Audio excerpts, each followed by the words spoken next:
qu'il y a les femmes, parce qu'il y a le sport, soyez les bienvenus dans votre rendez-vous dédié aux femmes dans le sport. Bienvenue dans La Victoire éternelle avec, comme très régulièrement, une femme qui a impacté, qui a pulsé, qui a dominé dans sa discipline. Tout ça évidemment dans le sport et c'est dans le basket. Et je suis ravi d'accueillir aujourd'hui Isabelle Fijalkowski. Bonjour Isabelle. Bonjour. Merci infiniment d'être avec nous. Avec plaisir. On va, si tu me permets de te tutoyer, on va revenir sur ta carrière et sur l'après-carrière. Aujourd'hui, tu es assistante coach du Paris Basket féminin. Donc ça veut dire qu'il y a eu une carrière exceptionnelle et puis il y a une après-carrière qui est aussi exceptionnelle. On va rebalayer cette carrière qui nous a fait rêver, nous, devant notre télé pendant de nombreuses années. Mais d'abord, je voudrais juste comprendre une chose. Toi, tu es d'origine de la région de Clermont-Ferrand. Comment tu arrives au basket? À quel âge? Comment ça se passe? Comment la petite fille, tout d'un coup, va se dire « Tiens, je veux aller jouer au basket ». Peut-être même que ce n'est pas elle qui se l'est dit. Non, moi je suis arrivée au basket parce que ma maman voyait que j'étais très grande et il fallait trouver un sport qui corresponde. Donc effectivement, on est allé dans le club du village, à Sébaza. Et ensuite… Tu as quel âge? À 9 ans. Ok. À 9 ans. Et ensuite, j'ai pas trop adhéré dans un premier temps. Et j'ai eu la chance de me retrouver dans le club de l'AS Montferrand.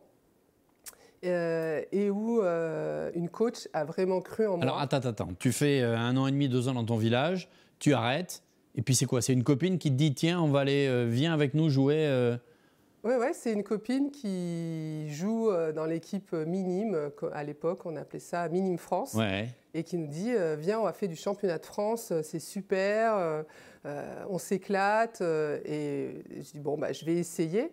Je vais re-essayer. Je vais re-essayer. Et là, effectivement, j'avais une coach qui a cru en moi, qui m'a tout appris. Et la chance que j'ai, le talent que j'avais, c'était d'apprendre très vite.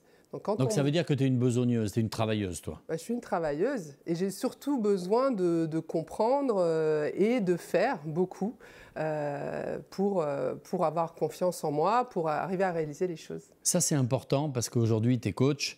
Mais c'est tellement important que les parents le comprennent, que le rôle du coach, quand on est gamin, il est essentiel, stratégique. Si tu y vas et que le coach, il ou elle m'emmerde, ça ne peut pas le faire. Parce que c'est lui ou elle qui va faire que… Alors évidemment, il y a les potes, mais c'est pour le coach aussi que tu vas te défoncer, que tu vas écouter, que tu vas être plus attentif, que cette envie de la gagne, elle va rentrer en toi et cette haine de la défaite. Oui, pour les filles, l'esprit de compétition, ce n'est pas la première chose dans la manière dont on est éduqué qui est importante. Je pense que c'est quelque chose qu'on apprend, dont on a envie parce qu'on a envie d'être la meilleure possible, on a envie de gagner des championnats et de vivre ça vraiment en équipe. Mais effectivement, le coach, il est central parce qu'il doit apporter à la fois les aspects techniques et aussi il doit être inspirant. Ouais. Les bonnes attitudes et l'idée qu'on peut s'épanouir dans une activité sportive. Et le ludique, surtout à cet âge-là. Quand tu es minime, si tu ne vas pas pour te marrer, bien sûr, mais compliqué. Le plaisir, déjà, dans un sport, il faut l'aimer, quoi. Il faut aimer pratiquer et après se sentir à l'aise, se sentir performant. Et ça, c'est aussi le coach qui l'apporte, le plaisir, en donnant des facilités et en laissant les joueurs s'exprimer. Et puis va dérouler ou va arriver une carrière exceptionnelle. Ancienne joueuse de l'équipe de France. Tu as combien de sélections en équipe de France? 204. 204. Je vous laisse dire. Deuxième record woman de points. Longtemps tu l'as détenu. Rappelle-nous combien de milliers? Je ne sais pas exactement. 2567 points.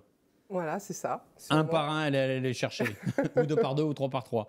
Championne d'Europe 2001. Notamment, tu as gagné l'Euroleague en 97 et 2002. Bref, un palmarès exceptionnel. Et puis, tu fais partie de ces pionnières. Et ça, c'est important. Et on va revenir là-dessus.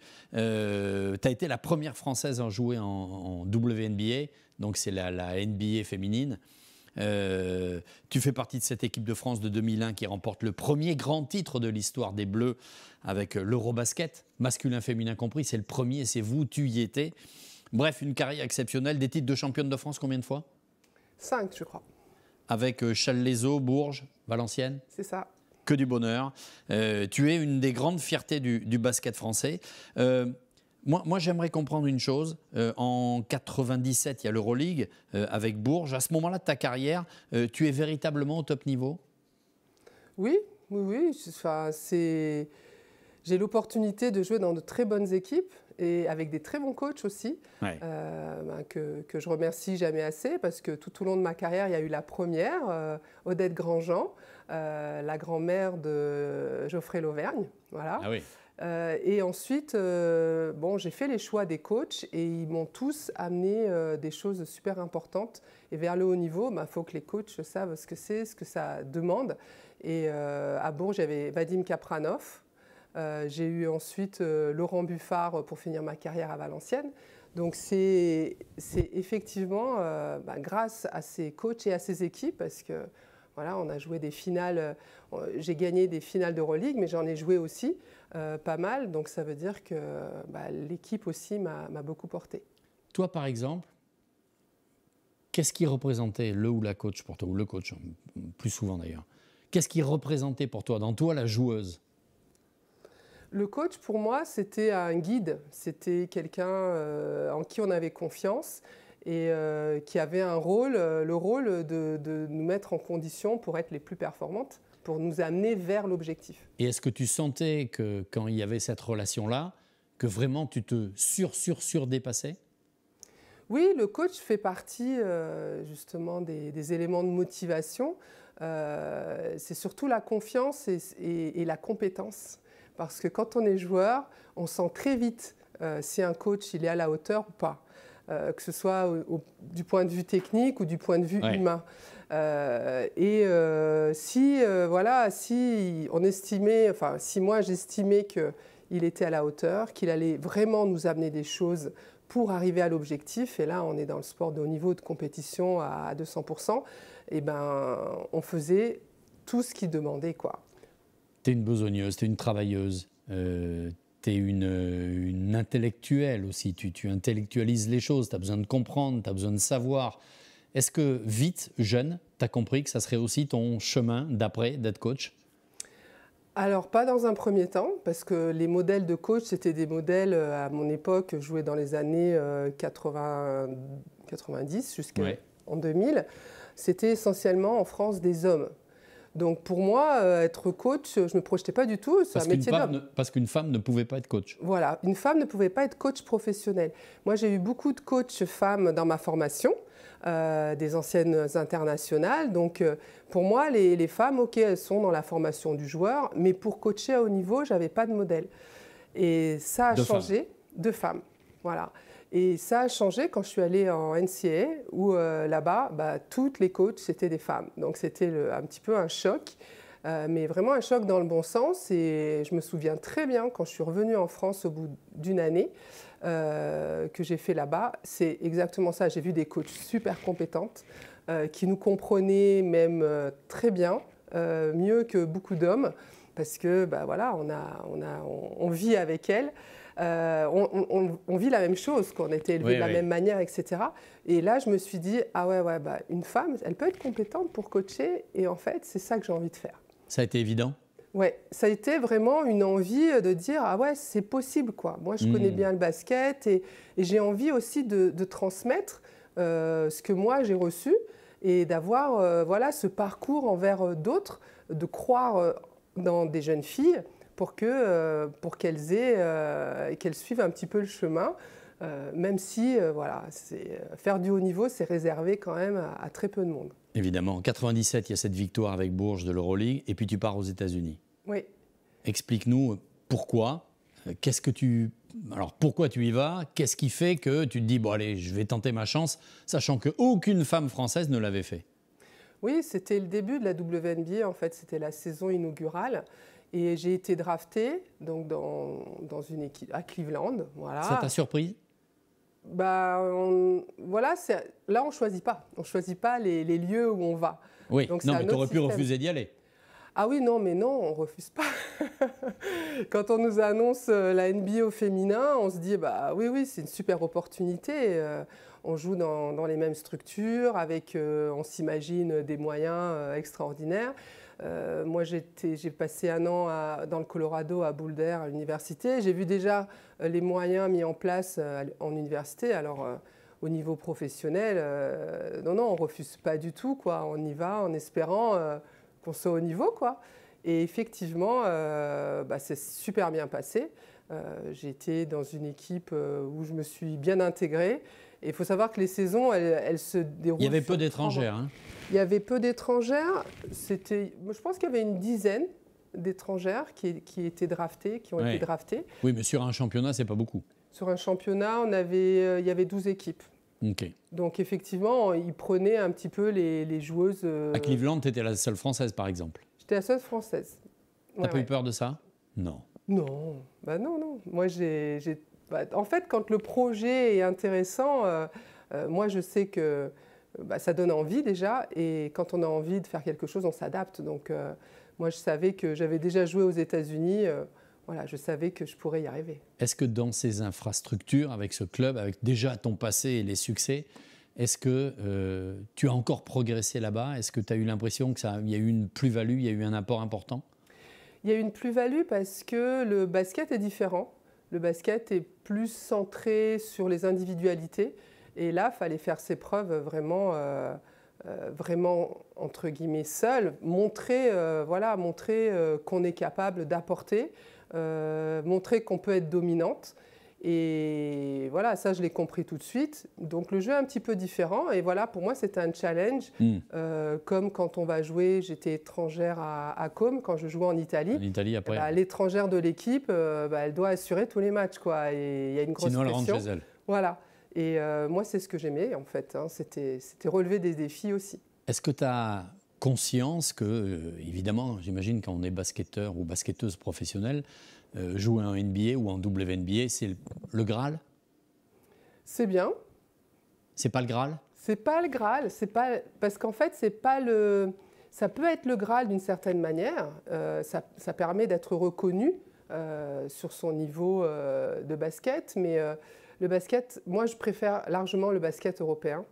Et l'idée que... c'est le jeu du basket européen que tu préfères? C'est ça que tu veux dire? Voilà, le jeu du basket, on a le temps de construire une équipe, on peut développer un collectif de manière plus intéressante parce que la saison est longue, quoi. La saison, elle va de septembre au mois de mai, alors que là-bas, c'est la saison de juin-août, quoi. Donc, il faut être très vite opérationnel et ça passe très, très vite. Tu as conscience que tu as inspiré pas mal de joueuses françaises?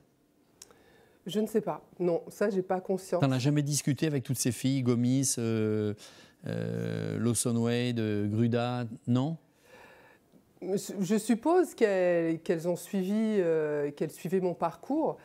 Mais après, en fait, je le faisais pas à l'époque. Je le faisais pas pour les autres. Je le faisais surtout pour moi. Mais maintenant, avec le recul ou quelques années après, est-ce que tu t'étais pas dit j'ai peut-être décomplexé d'autres femmes ou j'ai peut-être donné envie à d'autres femmes? C'est sûr que j'ai donné envie, quoi, parce qu'on voit que c'est possible. Et surtout des coéquipières en équipe de France. Donc, c'est vrai que voilà. C'était une opportunité, j'ai saisi cette opportunité, même si, je veux dire, ça aurait pu être quelqu'un d'autre. Moi, j'en retire rien de particulier. Oui, non, mais évidemment, ce n'est pas un truc d'ego ou quoi que ce soit, mais bon, quand tu es pionnier, tu es pionnier. Ben voilà, c'est un fait. Voilà.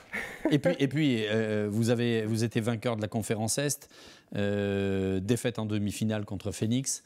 Ensuite, la joueuse la plus à droite de la Ligue en saison régulière, 54,7% d'efficacité au tir. Bon, on sent que tu n'y es pas allé pour rigoler, quoi. Tu as fait le taf. Non, j'ai fait des belles saisons là-bas, ouais. Quand tu reviens, tu vas à Com en Italie, et puis après Valenciennes.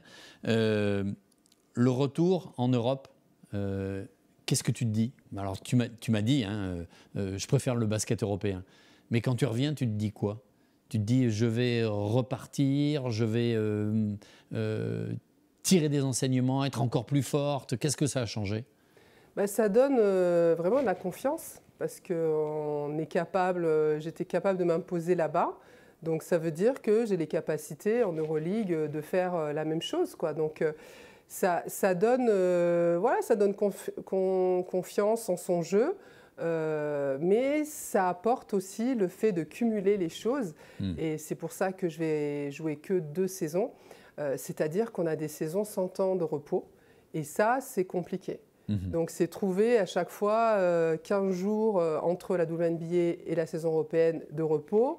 C'est trouver une semaine avant la fin de saison et l'équipe de France, parce qu'il y a l'équipe de France. Oui, bien sûr. Moi, c'était non négociable, hein, l'équipe de France. Et donc j'ai fait 2 saisons à peu près sans discontinuer.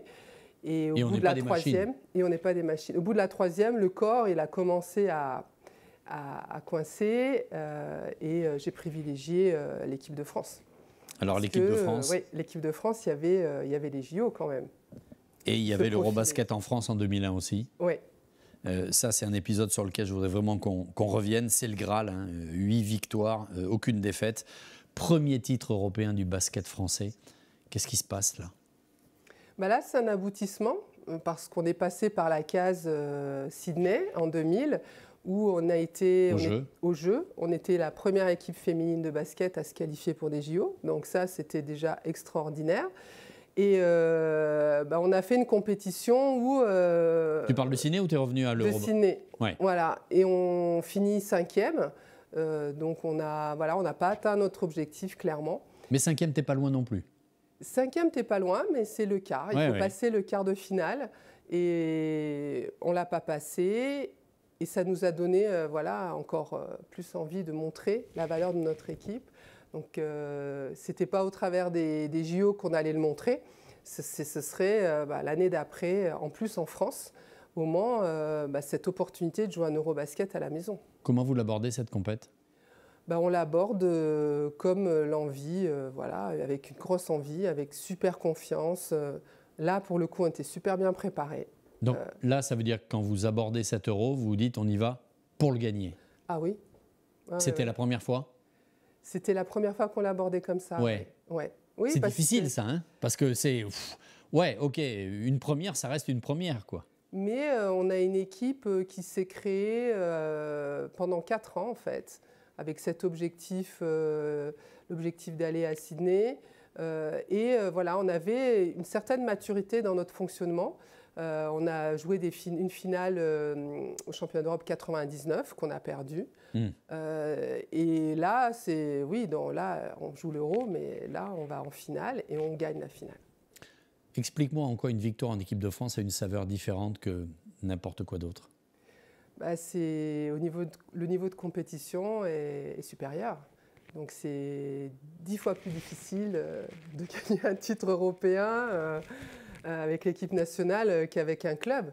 Et l'équipe nationale, ça représente quand même le maillot. Ça représente pour le basket au féminin un moyen aussi de montrer notre valeur. Une caisse de résonance, quoi. Si on est performante avec l'équipe nationale, on va pouvoir, ça va montrer la valeur de notre sport, qu'on n'est pas toujours en dessous des garçons. Et là, pour le coup, on était première par rapport aux garçons. Donc en plus, il y avait cette motivation de montrer ce qu'on était capable, montrer tout ce qu'on amenait à ce sport et qu'on voulait concrétiser. Il y a ta retraite ensuite, quelques années plus tard, en juin 2021. Aujourd'hui, tu es assistante coach au Paris Basket Féminin. On l'a compris, à partir du moment où tu étais coach avec des femmes, tu as compris que ça serait ton destin. Aujourd'hui, explique-moi comment tu vis ça, en quoi c'est une étape, quelles sont les étapes d'après, le rôle de la transmission, de la formation. Moi, j'ai arrêté ma carrière en 2002 et je suis devenue cadre technique à la fédération de basket. Donc, l'idée, c'était vraiment de transmettre dans la formation des jeunes, d'apprendre le métier. Et effectivement, je suis passée par entraîneur de sélection régionale jusqu'à entraîneur d'un pôle espoir. J'ai fait la formation d'entraîneur. Donc, pendant 20 ans, presque 20 ans, j'ai été dans ce mouvement de développement et d'apprendre et transmettre. Et je suis toujours cadre technique, donc le fait d'être assistante, c'est un plus, c'est une activité, on va dire, en plus, voilà. Mais c'est un projet, je ne me suis jamais investie dans un projet de club auparavant, parce que j'estimais que si je m'investis, il faut que ce soit un projet important. On est venu te chercher ? Oui. En te disant quoi? En me disant, mais ce projet, en fait, moi j'étais dans les groupes de discussion il y a 2 ans, voilà, sur est-ce que c'est intéressant de faire une équipe de basket à Paris.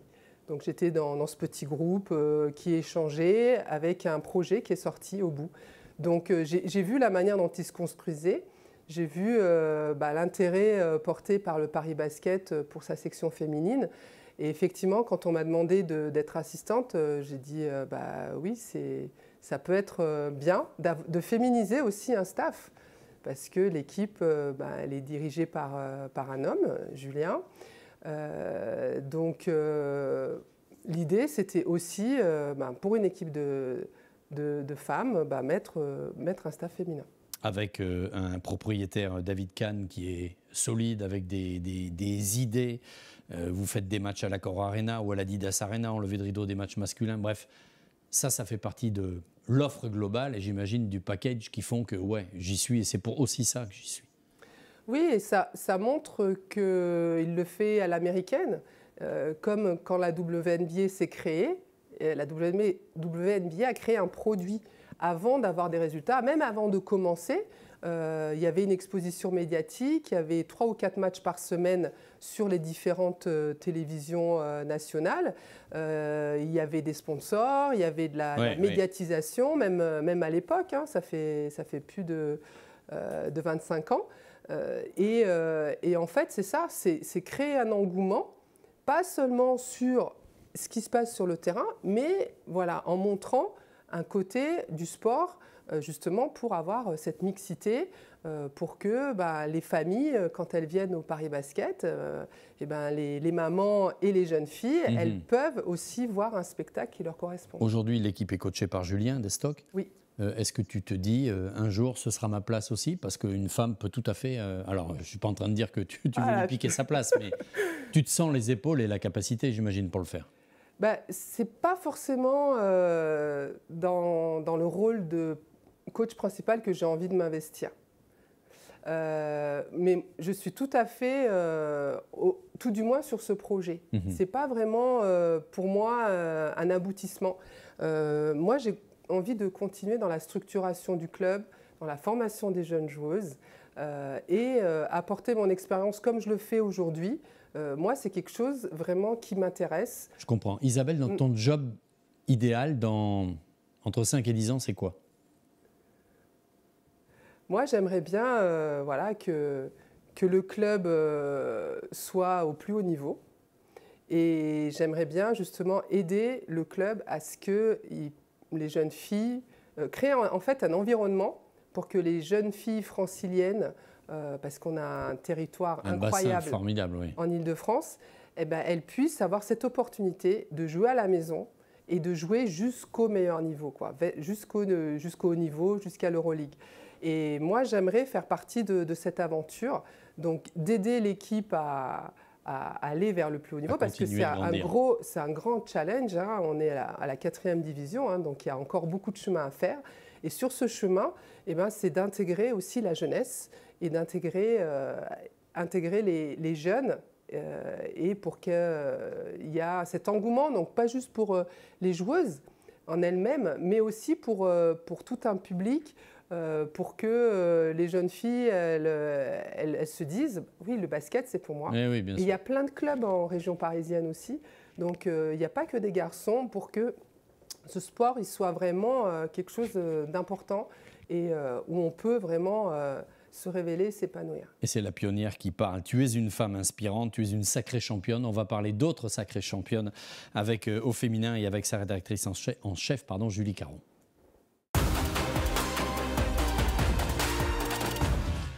Julie Caron, la rédactrice en chef de Au Féminin, est avec nous. Bonjour Julie. Bonjour Alexandre et bonjour Isabelle. Je te sens exaltée, enthousiaste de parler de basket, ton sport, ta discipline. Enfin, je peux parler de mon sport donc de prédilection grâce à toi, Isabelle, et ta venue. Merci d'être là. Et dans cet univers, il y a une femme qui m'inspire beaucoup. Moi, c'est Becky Hammon. Je pense que tu la connais, du moins de nom. Une Américaine. Une Américaine Et c'est pour moi une référence lorsqu'il s'agit d'évoquer des trajectoires de carrière sportive réussies et complètes. Parce que son parcours, il montre bien que le sport, il ne se résume pas uniquement à la pratique et la compétition sur le terrain, mais qu'on peut aussi briller en devenant un autre acteur ou actrice dans son cas de sa discipline. Donc, qui c'est Becky Hammon? Pour ceux qui ne la connaîtraient pas, c'est tout d'abord une joueuse qui a eu une carrière exceptionnelle, et notamment en WNBA, que tu connais aussi. Donc, elle a été au Liberty de New York, puis au Silver Stars de San Antonio pendant 15 saisons, où elle a vraiment brillé comme joueuse en étant une des meneuses majeures de sa génération. Mais son nom, et elle a aussi, entre parenthèses, eu une médaille de bronze au JO de Pékin. Alors, pas avec la sélection américaine, elle est avec la sélection russe. Elle a été, comme certaines joueuses américaines, tu vois, draftée. Voilà. Donc, elle a une médaille quand même de bronze olympique. Mais derrière, si son nom aujourd'hui il est connu par les amateurs de basket, c'est surtout pour son parcours hors norme en tant que coach. Et d'ailleurs, les basketteurs aujourd'hui jeunes, ils la connaissent plus comme coach que comme joueuse. Et c'est aussi ça que je voulais mettre en avant. Donc, elle raccroche les baskets, on est en 2014, elle, pour sa retraite, mais elle ne s'est pas du tout éloignée des terrains directs. Comme toi, elle se met au coaching. Et elle change de camp et elle devient assistante coach dans une équipe de WNBA. Elle entre dans le staff en fait, technique des San Antonio Spurs. C'est l'une des premières femmes à entrer dans un staff technique de la Grande Ligue. Donc chez les hommes. Chez les hommes, en effet. Et c'est ça qui fait la particularité de son parcours. Aujourd'hui, elle a 47 ans. Becky Hammon, elle s'est vraiment imposée dans cet univers du coaching.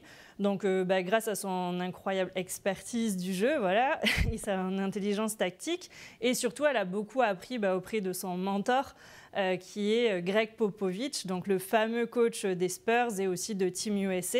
Et donc, Popovich et Parker aussi, qui n'a cessé de l'encenser pendant toute sa carrière. C'est ça, c'est vraiment un coach, lui, hors norme, et ça a été vraiment son disciple, un peu Becky Hammon en tant que staff. Mais elle a quand même apporté, pour autant, même si elle a appris auprès de lui, elle a aussi apporté, elle, toute sa plus-value. Elle a vraiment des connaissances, elle a un leadership naturel et une façon unique aussi de communiquer avec ses équipes. Donc, elle est aussi entrée l'an dernier au Hall of Fame, la même génération que Tipi, donc Hall of Fame NBA en tant que femme. Donc, c'est vraiment un beau parcours. Et elle a aussi fait l'histoire en 2020, puisqu'elle est devenue la première femme à être head coach d'une équipe NBA. Alors, c'est un peu symbolique parce que c'était le temps d'un match, puisque Greg Popovich il a été suspendu, exclu. Donc, elle a pris le relais, mais c'était suffisamment important pour le souligner. C'est la première fois que ça arrive, et donc ça montre que c'est possible, en fait, que des femmes, elles peuvent prendre des rôles de leader, notamment dans des ligues majeures comme la NBA. Est-ce que ça te paraît possible qu'un jour une femme devienne une légende du coaching chez les hommes en NBA? Oui, moi je pense que c'est possible. Il va falloir un petit peu de temps et que les mentalités aussi évoluent. Mais tu les sens, toi, évoluer, ces mentalités? On rappelle que toi, au début, gamine, tu disais je ne me voyais pas coach parce qu'il n'y a pas de femmes.